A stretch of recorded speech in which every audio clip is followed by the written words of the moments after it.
So I wanted to answer some questions and give some insights as to the new gear. I have got all of the ultraviolet gear for the damage dealers, including the new boots, which have 7% damage in Wildspace and 2% damage outside of Wildspace. Do all of these gear pieces work, and are they any good? I'll also throw in a bit of information of the new weapons, as I also got that set too. So you may have seen my video where I checked the Wildspace damage bonuses, comparing them, do they stack or not, and we'll cover a bit more information in this video as well. I will cover the tank gear and the healer gear in another video, and we'll test that all out, along with the new artifact sets, and then you also have the legendary gear and all of the rings to go with that, and the upgrade process with those too. It's quite a bit of content with regards to this new module, but that is not to say it's all that useful. So let's jump to this ultraviolet gear. First of all, let's cover the boots, as that is probably the gear piece most of you are interested in. Does it stack with other Wildspace damage bonuses,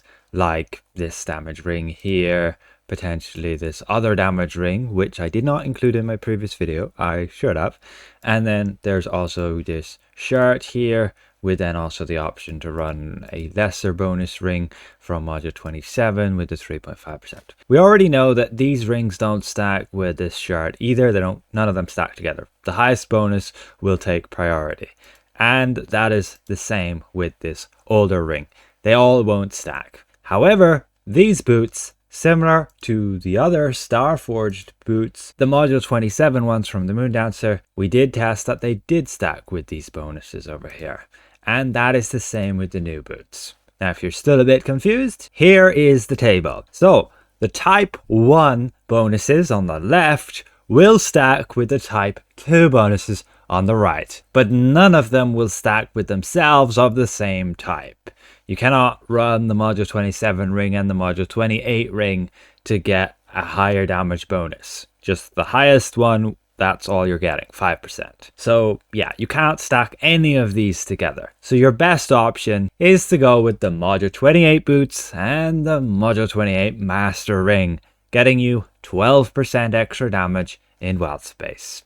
And that's that. Hopefully this table clears that all up for you. The gear of the same type here will not stack. Only type 1 plus type 2 will stack. That's it. In terms of do the boots work? Well, I have confirmed that they do. They work, giving you the 7% in Wildspace. We see that with the damage value here matching with the math, gaining the 7% damage buff. And then outside of Wildspace, that also works with the damage matching with the math with a 2% damage buff. It's not great, and you'd be better off just running anything else than 2% damage out of Wildspace, but at least they're usable. And I threw in the table there as well. And so, yep, they're useful, but only in the Wildspace content, the Moondancer, and this new dungeon. So let's jump back to the headpiece then, the Ultraviolet, giving us combat advantage, 1% for every 5 seconds we're in combat. Now this does work, but there's a catch. All of those stacks will drop off when you die. And it takes a whopping 50 seconds to get the maximum 10% combat advantage from this. Like we can see, it works fine. It gives us the total of 10% when you're at those maximum stacks. And so in a long fight, maybe that's useful. But the problem is, again, you lose all the stacks when you go down, and in some fights, you may not gain the stacks again after you revive. Like within the Moondancer, you will not. So that is a problem. The Moondancer is, as of now, the only content we know that has that problem. All of these stacking up to gain bonuses while in combat just don't give you the stacks again once you have revived, because there's never a proper reset. Like usually when you die and you're in the down state, you're technically out of combat. And then when you revive, you go back in combat and it allows the bonus to restack. But in the Moondancer trial, for some reason, you're not out of combat when you're downed. Now in the new dungeon, in the Imperial Citadel, I have checked in the first boss, and that doesn't have that. You will gain the stacks after you've died and revived. But again, I need to check then in the second boss and the last boss. And I'll try to let you guys know in the comments when I do find out, or other people might do as well if you have checked that. So ultimately, yeah, it's useful. I mean, 10% free combat advantage is pretty nice. If you're not going to be dying, that's good. The problem is, yeah, it's a 50 seconds to get that. So in most cases, I would just recommend going with something more reliable, that you're not going to have a stacking up problem, and that is going to give you the bonus nice and quickly. In a long trial, sure, you might make use of that. But in a 3-minute boss fight, you don't really want to be missing all that combat advantage for like the full first minute. But let's move on then to the armor piece here. And this one is, yeah, I'm not sure what the devs are thinking when they make this. Now it works just fine. There's no problem with it in that way. The issue is the effectiveness. How powerful it is just, yeah, really meaningless. It's an only 20% damage buff to your next encounter after you use a daily power. On most cases, you're using a daily power once every minute, and that's what? Just a 20% additional damage versus like 15% stats, which is going to be like more than 10% damage that you'd gain like running the Mighty Kuras instead. That'd be 10% damage to everything, not just a small teeny boost to one hit of an encounter power. You're using like 10-15 encounter powers between you're using your dailies, so it's totally not worth at all. I am not sure what is the point of that gear piece other than filler, which is disappointing for a master content armor piece. Moving on, you go to the arms. These are somewhat useful. They do still have the clause of having to be with one enemy, but they have a little bit of forgiveness. If there are a few more enemies, up to 3, then you can still have these stacks. But if there are 4 or more, you start to lose them. So it can give you a maximum of 7.5% crit strike, which is decent for an arms piece because we don't really have any great arms pieces out there other than, say, the Abyss Conqueror's Provokers if you need that power, but a lot of people don't, and so you'll run with, say, the Abyss Conqueror's Healing Mitts instead.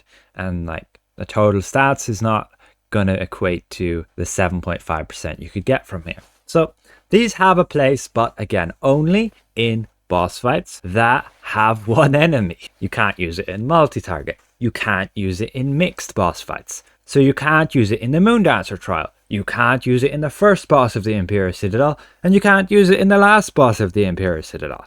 So it's only the second boss. So it's a bit of like, why did they do that? Again, it's another mythic gear piece from master content that you can't even really use in the new dungeon. So that is the Ultraviolet Armor for damage dealers. It works, and yeah, there's not much problems with it, other than potentially the headpiece dropping off when you die and not restacking up in certain content. Potentially remove the fact that you lose the stacks when you die. That would probably solve all the situations and make it a lot more appealing. It still needs a whopping 50 seconds to give you all the stacks. So on a last note, the new weapons. I got those too. Should you be using them? Is there any point in them? Well, unfortunately, they suffer the same problem as the arms. You have to be with one enemy. So they're irrelevant in the Moondancer trial. They're irrelevant in the first boss of the Imperial Citadel. They're irrelevant in the last boss of the Imperial Citadel. So the only place they're useful is the second boss in the Imperial Citadel. And that is it.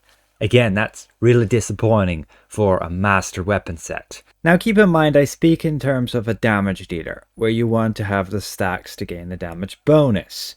Without that, these just don't have anything for you. They just have some movement speed and, yeah, additional item level and some base damage, but that doesn't make up for what you could just have as Solarium. It's going to work everywhere in Wildspace, giving you 6% damage. However, if you are a tank or healer, these Voidtouched ones are pretty good, pretty appealing, because they just have at base 5% total healing and 5% damage resistance. These are very nice as well for the movement speed, and that is particularly useful in the new dungeon. You do have to move around a lot for particularly the second boss and the last boss. So as a healer and tank, I would recommend picking these up and running them. But again, as damage dealers, not so much. You'd be better off with Mirage weapons on some classes and otherwise Solarium weapons. So hopefully this is somewhat insightful. That covers the new ultraviolet gear and a little bit of a touch on how the bonuses stack with each other again with these new boots, and whether they work with the shirt, the multiple rings you can use. So thanks for watching. A special thank you to all of these channel members, and we'll see you guys around. Goodbye for now. Oh, and yeah, these weapons do look pretty cool.